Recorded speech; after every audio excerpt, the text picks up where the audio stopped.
Hello everyone. In today's lecture, we'll be looking at where does surface tension come from and what is its connection to interfacial energy. Now we have to remember that in the previous lecture, we have looked at the pressure jump across an interface in the absence of surface tension. The next thing that we want to do is to understand what is the pressure jump across an interface in the presence of surface tension. But before we do that, we want to understand what is surface tension, where does it come from, and what's its connection to interfacial energy. Now, a student in fluid dynamics could ignore this particular lecture and just say that surface tension is a real thing for me, and I don't have to worry about where it's coming from as long as it exists, and I can proceed with that. That's one approach to take. But another approach to take is to ask, what is the connection between surface tension, the fluid dynamics and thermodynamics, right? Because surface tension ultimately is a thermodynamic idea. It comes from there, and we have to understand, if you want to understand where does it come from, then we have to look at understand a little bit of thermodynamics. One of the things that we know about surface tension is it's a short range force, right? And it has, even though it's a short range force, it actually has long range effects. Okay, so let me just write that down.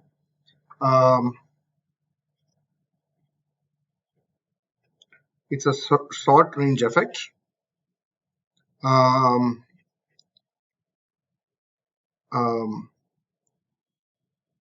have macroscopic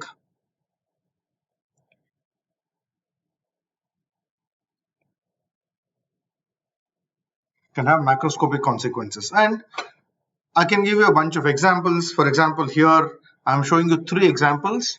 The capillary rise in a tube is basically, to understand this, we need to understand that it's basically between the interactions of the solid, the capillary tube, and the fluid gas interface, right? And these interactions lead to a macroscopic effect.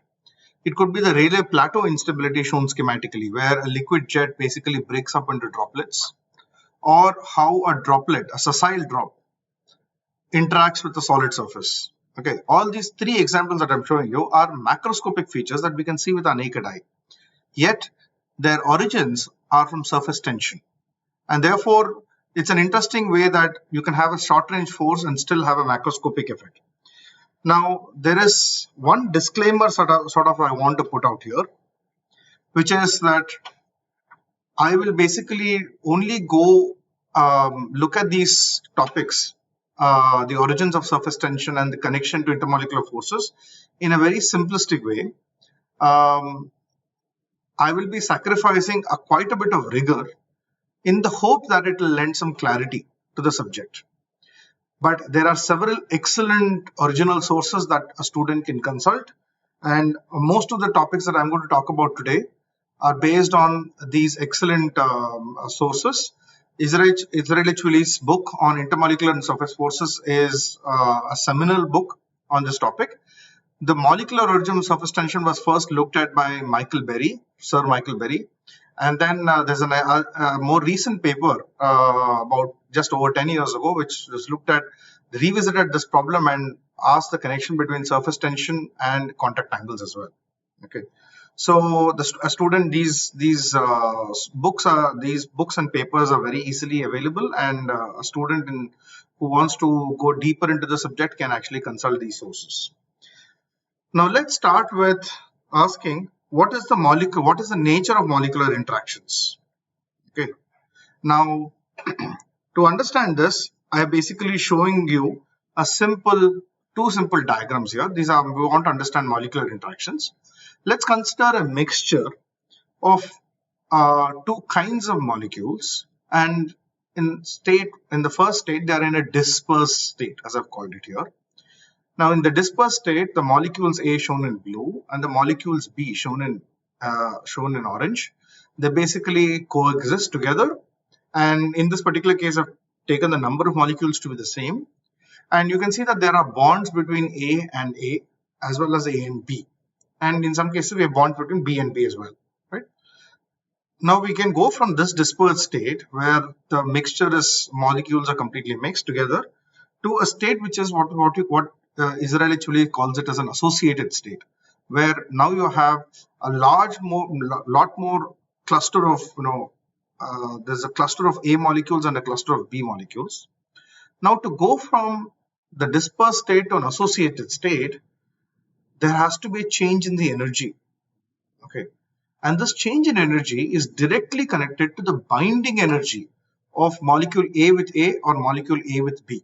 For example, let me highlight one particular case. So for example, these two molecules, which I'm highlighting in yellow in the dispersed phase. Now, there's a binding energy between A and B. Now, I have gone from that state to a state where I have two molecules A and A. Therefore, if I know the total number of molecules that have changed in this from going from one state to another, then if I know how the configuration has changed, then I can estimate what is the change in the energy or change in the free energy, to be more precise. Okay, so I can write down what is the binding energy. So the binding energy would be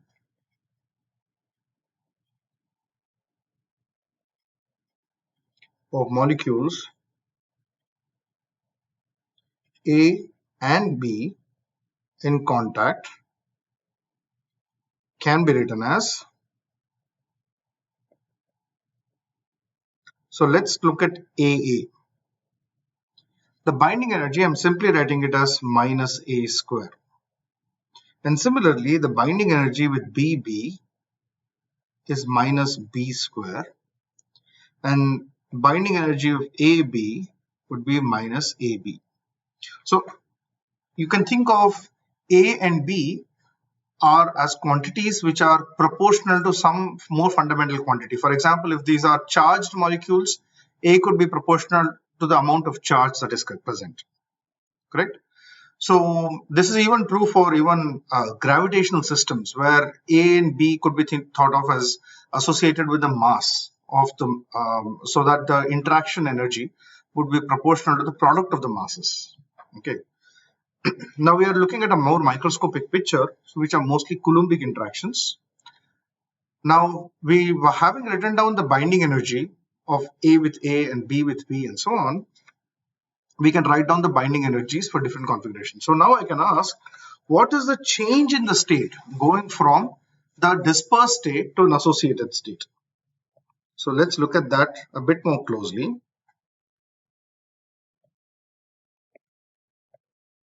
So let's consider a system of these two states. Now, if I basically go from, let's say, the change in the energy, this delta W that I've written down here, this would be the difference between the associated state, the energy of the associated state, minus the energy of the dissociated state. Okay.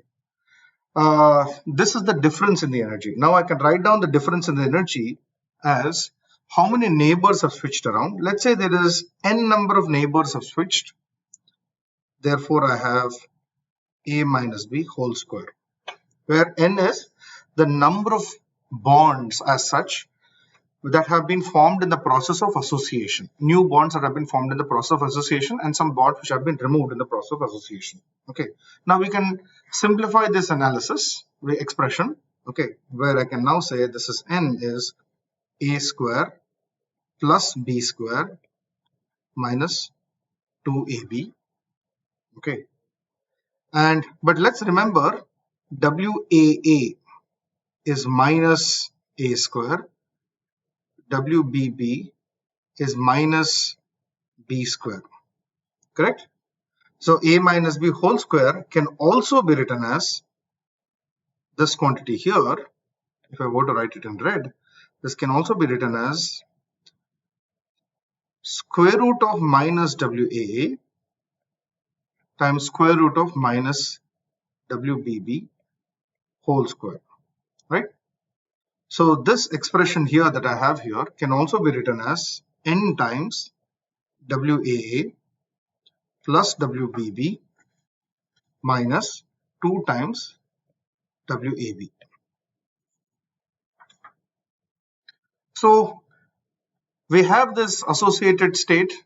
When we go from one state to another state, the associated state is associated with the change in the energy of the net of the state of this configuration. And I can write it down in terms of individual binding energies. Right?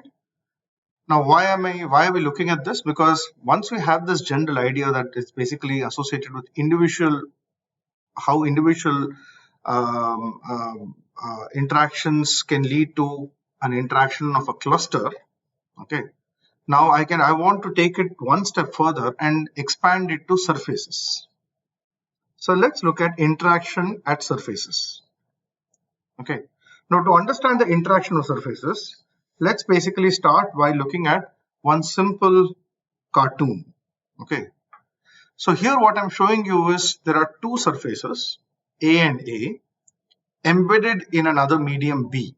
So these could be two solids or two liquids of A in another medium B.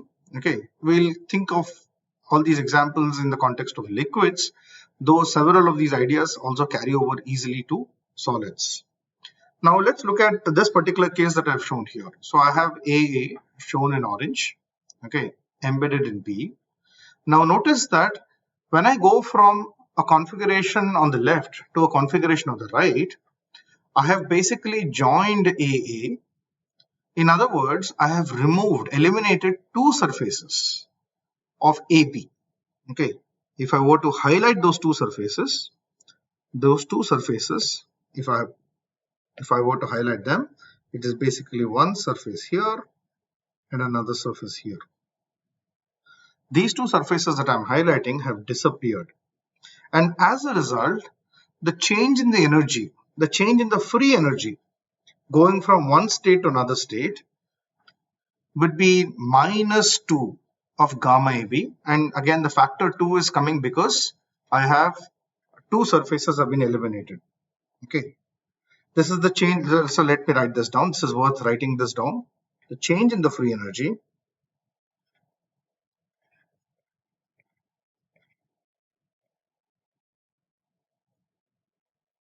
in this case, it is negative, of bringing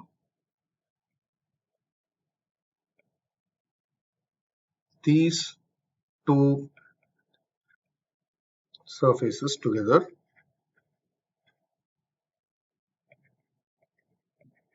by -2 gamma AB. Okay. This quantity delta W is twice the interfacial energy, okay, of the interface AB. Okay. Now let's consider another situation where I'm looking at two surfaces in the two different surfaces A and B, okay, in vacuum. Okay, so this is the kind of picture that I have. Okay, so I have two surfaces A and B. So this is nothing but interaction of two surfaces in vacuum. Okay, so if there are n bonds per unit area,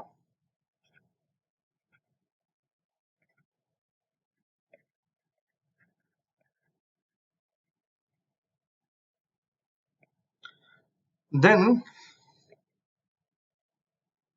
change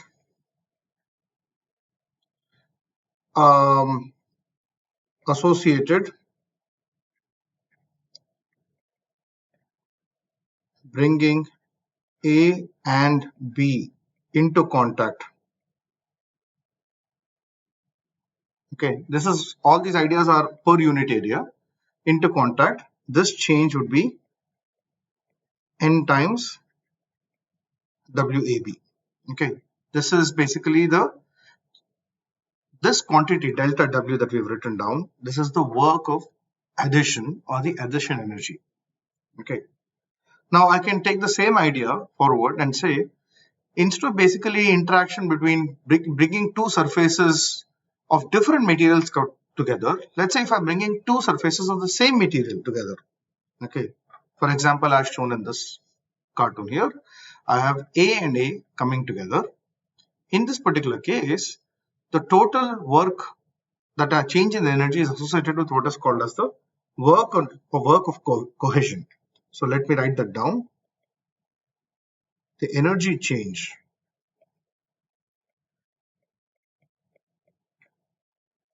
associated with bringing two unit areas of A into contact with each other in vacuum. Vacuum is called the cohesion energy or the work of cohesion. And in this particular case, the work of cohesion gamma A would be there's a reduction in the surface. Okay, I have eliminated the two surfaces here. Okay, and therefore I have joined them with one surface, and that's where the factor half comes in. Okay, and n is the number of bonds per unit area. Okay, in some cases, in some books, you'll also see gamma A could also be equally written as gamma AV, where V stands for vacuum. Okay, so now what we have is we have the work of addition and we have the work of cohesion. Right? Now let's look at interaction energy. We've looked at a couple of quantities, different quantities here. We've looked at binding energy. Let me take that back. We have the binding energy between molecules. We have binding energy between molecules. Then we have the so-called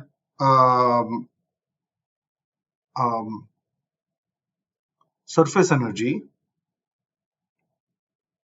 We have the work of addition. We have the work of cohesion. And now we look at interfacial energy.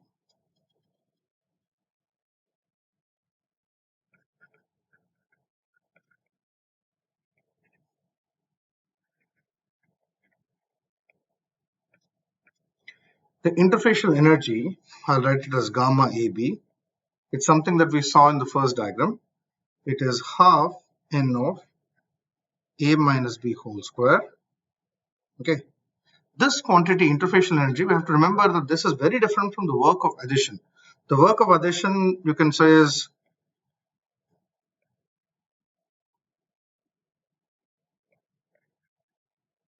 WAB is minus NAB. Okay. This is very different from the work of addition. Okay. Now this gamma AB that I have here can now be written as gamma A plus gamma B. This is just an expansion of this A minus B whole square that we had seen, minus WAB.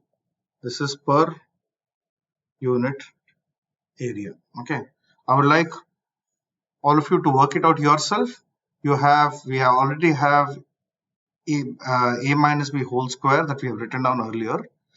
A square would be associated with gamma A. B square was associated with gamma B. Okay. And WAB is the work of addition. Okay. So, so now you can have also another way to write, or if I were to more explicitly write it, is gamma A plus gamma B minus delta gamma A. And this quantity here is the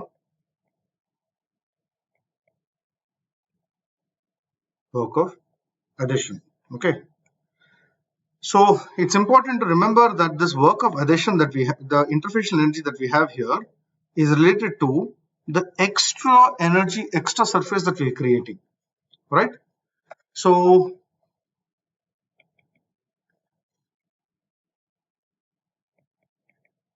let me write that down. The interfacial energy is related to the extra surface energy that is either being created or eliminated.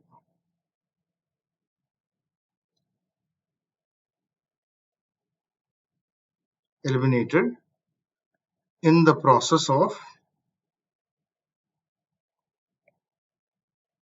separating. If I'm separating two surfaces, I'm creating an extra new surface between A and B. Or if I'm eliminating surface, which means I'm joining, let's say, A and A in the presence of B, then I can say it as joining. In the process of separating or joining, the interfacial energy is directly related to the extra surface energy that is either being created or eliminated in the process of separating or joining in the presence of another medium. Okay. So we can also relate it to the work of cohesion that we wrote down. So if I write down, if I know that gamma A is directly connected to the work of cohesion. So WA by 2, WB by 2, that will be the work of cohesion minus the change because of the change in energy, free energy because of the work of addition. Okay. So this is a very quick and a short introduction to the thermodynamic origins of interfacial energy and surface tension. Okay. But I want to also look at another very important aspect, which is the mechanistic view of surface tension and interfacial energy. We'll look at surface tension. The same ideas carry over to interfacial energy or interfacial tension as well. Okay. So surprisingly, even though surface tension, the ideas of surface tension, interfacial energies have been around for a long time, well over 200 years ago, it's only in the 1970s that the molecular origin of surface tension was closely looked at. Okay, and this goes back to the work of Sir Michael Berry in 1971. Okay, so the question that we are interested in asking is, let me separate this out. The question that we are interested in asking, what is the molecular origin of surface tension? Okay. Now, the common explanation that is given to us is that this is shown schematically in this drawing, that in most textbooks you will find this explanation, and I'm borrowing several of these ideas and schematics drawings from Sir Michael Berry's paper and other papers. So here is an interface, okay, and in the liquid, what you have is the interpretation that is commonly told is that there are these molecules of the liquid which basically are equally attracted to their neighbors, and because the liquid as a whole is not moving in a static state, there is equilibrium, and therefore a molecule in the bulk shown with red arrows is equally being pulled in all directions, and there is an equilibrium, whereas a molecule at the surface basically does not have enough neighbors. Correct? This is the kind of interpretation that is normally given for surface energy. Okay, but there is a fallacy with this, or a flaw with this idea, and I'll tell you what is the main flaw with this idea. Okay, the first flaw with this idea is that the molecules are not static. Okay, right? That's the first flaw, that the molecules are not static. What is the second flaw with the idea? This explanation does not tell us why is the force tangential to the interface or parallel to the interface. Okay, let me write this down more clearly. So if I look at the blue arrows for a molecule that is near the interface, okay, this of course this drawing is highly simplistic. Okay, but it hopefully stimulates some thought in all of you. If you look at the blue molecule, it gives the impression that the resultant force is downward, and this gives you the impression that the resultant force is 0. Straight away, this leads to a dilemma. If the resultant force is downwards, but why is surface tension a force parallel to the interface? There are several examples that we can do to confirm this, that the surface tension force is indeed a force parallel to the interface. We'll also see some demonstrations in the form of videos. So let's try and understand how do we explain this. Again, I will be sacrificing quite a bit of rigor, and I would urge the students to look at the original sources. Okay, but let's start with what is the nature of interactions between surfaces? Okay. The nature of interaction between surfaces can be simplistically shown like this. In this case, you can think of something like a Lennard-Jones potential. Okay, but this is a interaction potential is being shown as a function of separating resistance between the molecules. Okay, so you have two molecules here. Okay, separated by distance r. Okay, so when the molecules come fairly close to each other, okay, then there is a very strong repulsion. It's almost like a hard sphere repulsion. Okay, whereas as you go further away, there is a long range attraction which will persist for a very long distance. Okay. Now we can put in numbers here. If we're taking the Lennard-Jones potential, we can quantify this graph more precisely. But that's not my goal. Okay. But I want you to keep this picture that repulsion forces are very short range, whereas attractive forces are sort of slightly longer range. Okay. So let me write that down. It's worth writing this down.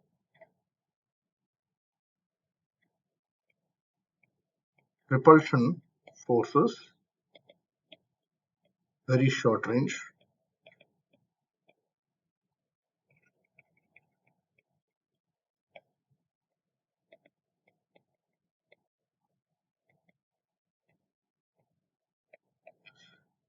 And it's important to understand that when we use the word short range and long range, we're really we're comparing the sizes to the molecular dimensions. Okay, the sizes of the molecules themselves. Okay, so repulsion forces are really happen when molecules are basically come to distances which are comparable to their own size, whereas attraction force can be felt over several molecular distances.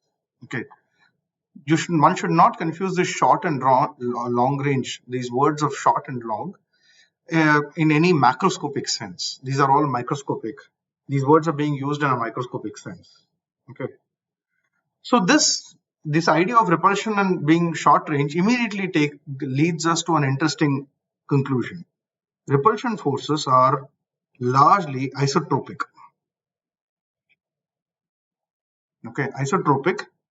And it's important to understand that isotropic even at an interface. Okay, and attractive forces are exhibit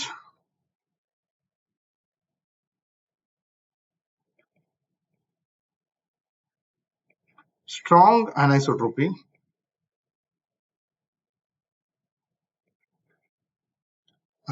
as one approaches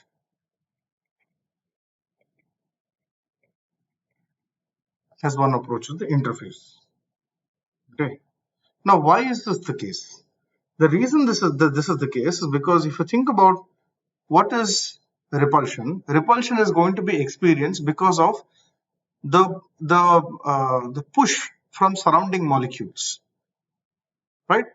But attraction forces are in the same way, but they're because of the pull of the surrounding molecules. But then, because attraction forces are slightly longer range forces, when one comes close to the interface, the number of molecules in the neighborhood matter for attractive forces, but not so much for repulsion forces. So, in other words, I can whatever I've said in words, I can write this down as repulsion forces crucially are insensitive to the local molecular arrangement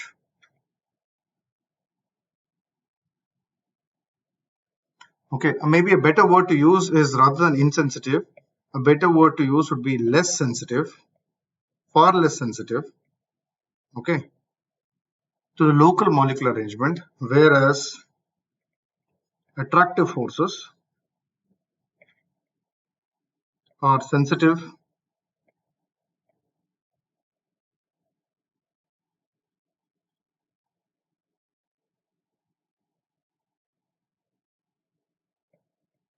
to the molecular arrangement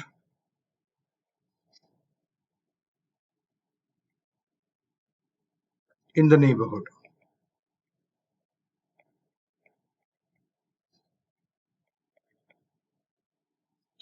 So therefore, I can now extend this to a drawing that I saw in Marchand et al. I gave the reference at the top of this lecture. So let's consider a liquid gas interface. One could also think about a liquid vapor interface. Now the impression that we get is from this idea is that let's consider a situation in the bulk. Okay, if you have a molecule in the bulk, the attraction forces are shown in black arrows, and therefore they're being pulled. Every molecule is being pulled equally in all directions. And remember, all of these are equilibrium ideas. Whereas repulsion, on the other hand, shown with red arrows, basically point inwards. Okay. Now, in the bulk, these two are in balance, and therefore an equilibrium is established. Correct? The net forces are balanced, and more importantly, the sizes of the arrows are also of the same size. Okay. Now, as we take this molecule and go towards the interface, the number of molecules in the neighborhood change. More particularly, if you look at the attraction forces, they become smaller. The size of the arrow is a measure of the magnitude of the force. Okay. The number of molecules below this particular molecule is high, but above it, we have very few liquid molecules, and therefore it matters to the attractive force. So attractive force basically it does not diminishes in the bottom direction, but it remains substantial. Attraction forces remain in the horizontal direction. On the other hand, repulsion forces, because of the number of neighbors have decreased, it is largely isotropic in nature. The magnitude of repulsion has also decreased, but because of its isotropic nature, it's basically the same in all directions.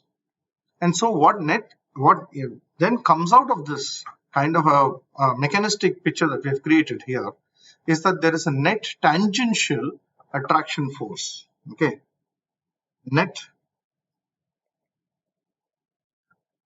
tangential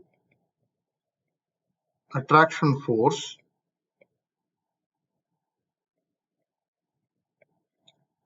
at the interface. This is exactly the molecular origin of surface tension. This is a mechanistic view of where surface tension is coming from. Okay. We can also look at the same idea in a different way that is discussed at length in Sir Michael Berry's paper. So let's look at an image like this. This is what we are trying to look at is the forces on a square. Okay, it could be in 3 dimensions, it could be a cube element. Okay, so before I discuss this diagram, let's first look at what is basically pressure. Okay, so if I have an interface here, I can basically this is a liquid gas interface.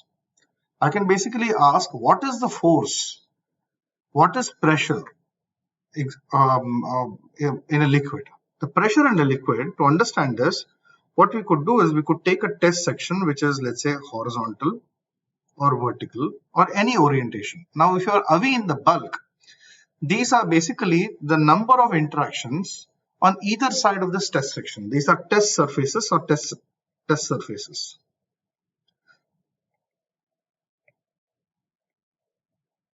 Okay. Now these two surfaces, the orientation I've shown one to be vertical, one to be horizontal. There is a good reason for it. I've drawn the interface to be largely horizontal, the liquid gas interface. But when you're in the bulk, the orientation of the test surface does not matter. Okay, because you have a large number of molecules on all sides of this test section. There is isotropy, and therefore the pressure itself will eventually turn out to be an isotropic quantity. Okay, in the bulk. Now let's look at what happens as you take these test surfaces to the interface. Okay, if you go near the interface, and because I'll deliberately draw it slightly small and short. So I have two test surfaces here. Okay. Now there are two kinds of interactions that happen. There could be a test surface here in this particular case. The test surface, let's say look at the test surface which is vertical. Okay. If it's vertical, the force you have, we will refer to it as P tangent. Okay. Whereas if the test surface is horizontal, meaning its normal vector is perpendicular to the surface, normal vector is normal to the interface, we refer to the pressure as Pn and ask what is the direction of this Pn. Now we will take this idea first, look at the bulk. Okay. Now we'll combine both these test surfaces and come up with one single fluid element. Let's consider a case of a square element in 2D, or it could be a cube in 3D. Okay. Now if you're in the bulk, the orientation does not matter of the test surface. So a vertical surface and a horizontal surface experience the same force, and this is what we refer to as pressure.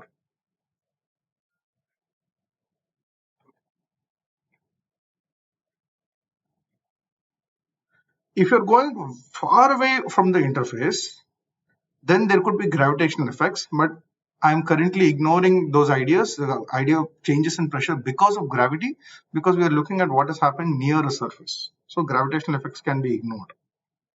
We'll examine the effect of gravity later. Now, when you come close to the surface, this pressure being equal in all directions does not work. And I've shown this schematically here. So we start with the bulk. This is in the bulk. You're again in the bulk here, but in the gas phase. Okay. Now, Pn is basically because of repulsion. Okay. Pt is dominated by attraction. There's a longer range attraction in the horizontal. Okay. Whereas there is a short range repulsion in the vertical. Okay. And therefore, when you come close to an interface, Pt is much larger than Pn. And this will manifest as a net attractive force. One should not forget that the system is still in equilibrium. Okay, even though there is a net attractive force that has emerged at the surface, the system is still in equilibrium because the total amount of force on this element that we're taking is perfectly getting cancelled. So there is no unbalanced force, and as a result, if you were to look at a small element, it will not spontaneously move to the left or the right in this diagram. Okay, so this is fundamentally the origin of how surface tension will manifest at a macroscopic scale as a tension force. Now the next step that we want to do is to extend this to jump conditions. Okay, which is exactly what we'll be looking at in the next lecture. But there's another fact that I want to look at, which is how to measure surface tension as well. How does one actually measure these surface tension forces? And we will have a separate lecture on common measurement techniques for surface tension, but that will be in another lecture.